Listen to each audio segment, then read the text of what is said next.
పెద్ద వెహికల్ దగ్గర నిలబడితే బెటర్ సార్. బస్సులు ఉన్నాయి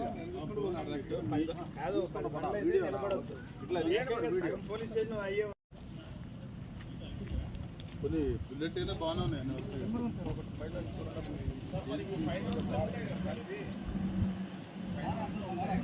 సార్ ఈ ట్రాక్టర్ తీసుకుంటాం. ఇది ఎండవరా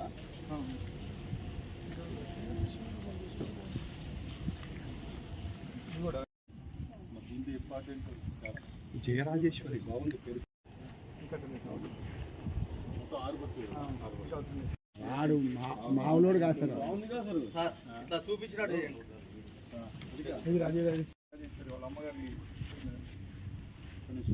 వెహికల్స్ 35 అన్ని రకాల వెహికల్స్ కలిసి 35, ఇంకా కొన్ని కూడా వస్తాయి.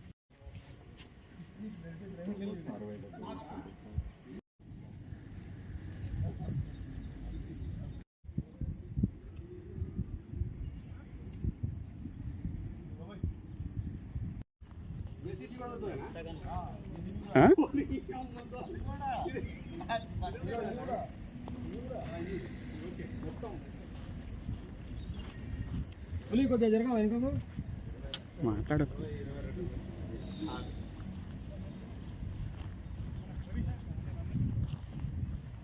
జైలు పెట్టుకోవడానికి లేదు, అందరి ఇంటిలో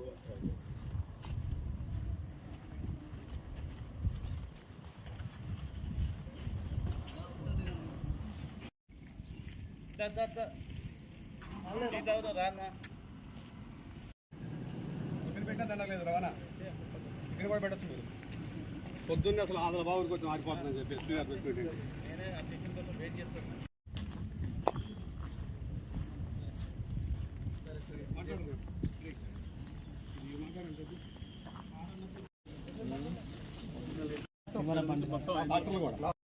ఇప్పుడు మీరు డ్రెస్ లేరు, వాళ్ళు డ్రెస్ లేరు, మీరు వాళ్ళని అనుకుంటారు. డ్రెస్ ఉన్న వాళ్ళు రండి. వదిలిద్దా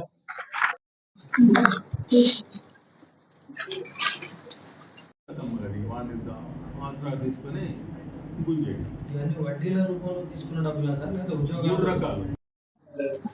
మరి ముసుకేస్తావా? అంటే ఎక్కువ ఈ డబ్బులు తీసుకొని మన జిల్లాలో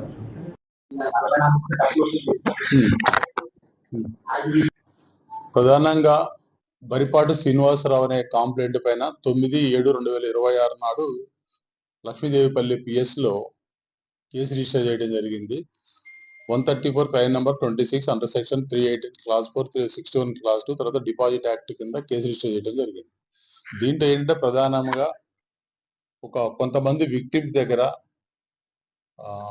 మన ఐటీసీలో జాబ్స్ ఇప్పిస్తామని, ఐటీసీలో కాంట్రాక్ట్ ఇప్పిస్తామని, తర్వాత కొంత అమౌంట్ను మా దగ్గర పెడితే మీకు లంసమ్ గా కానీ లేదా సింగిల్ గా కానీ పెడితే కొంత పీరియడ్ మా దగ్గర ఉంటే నీకు అధిక వడ్డీ ఇస్తానని చెప్పి దానిపైన నమ్మించి తీసుకోవటం జరిగింది, డబ్బులు తీసుకోవడం జరిగింది.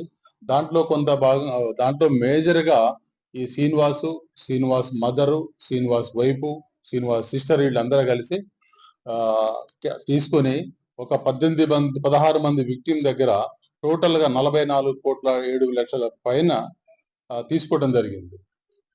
తీసుకున్న తర్వాత అమౌంట్ ఈ విషయం పోలీస్ స్టేషన్ లో కేసు అయిందని తెలిసింది. కేసు అయిన తర్వాత ఇతను మొత్తం ఫ్యామిలీ సర్దుకొని ఒక వెహికల్ మాట్లాడుకొని వెళ్ళిపోయారు.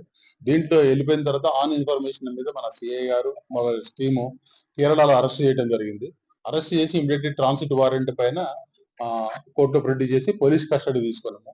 పోలీస్ కస్టడీ తీసుకున్న తర్వాత ఆయన పోలీస్ కస్టడీలో ఫస్ట్ రోజు సెకండ్ రోజు అంతా కన్విన్స్ కాలేదు. తర్వాత ఒప్పుకున్నాడు.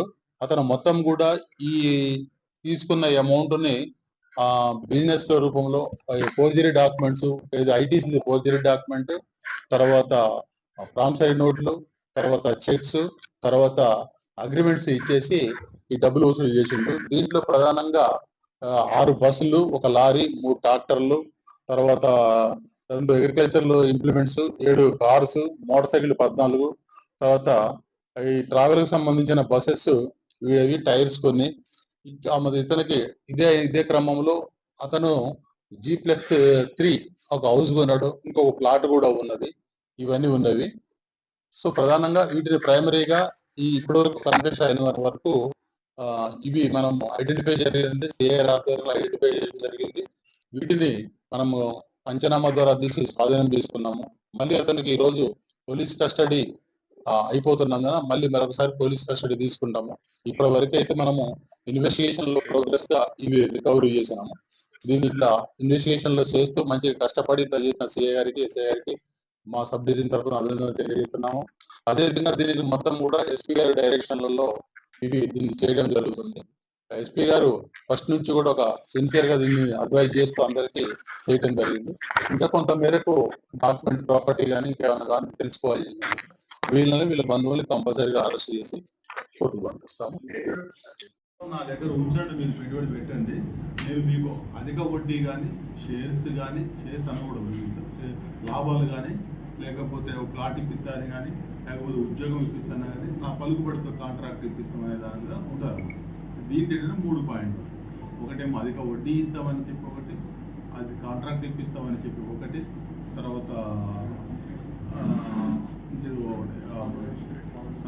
కంపెనీలు కూడా ఉన్నాయి, 2-3 కంపెనీలు కూడా పెట్టి ఆ కంపెనీల పేరు మీద ఇవి చేయడం జరుగుతుంది.